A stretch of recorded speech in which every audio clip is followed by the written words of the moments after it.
Department of Mathematics to teach middle school students about how mathematics and computer science and cryptography work, some of the bases for old ciphers and how it leads into more complicated RSA encryptions, computer safety, and some ideas about quantum computing. So really what I'm excited for these students to learn and hoping they get out of it is this idea that a lot of our basic fundamental math, which has existed for hundreds, thousands of years, can be used to create some of the most complicated security breach webs on the planet.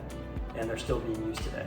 And I'm hoping they can draw that line from, wait, this math is really cool, to, I want to do this in the future. Come on, we got it.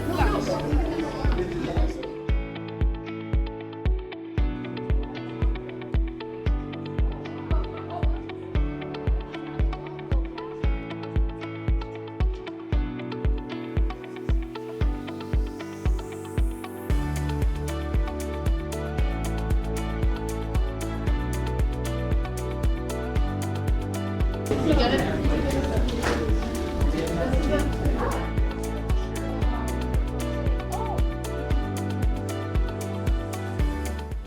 The best part of being a mentor is just seeing what engages different campers.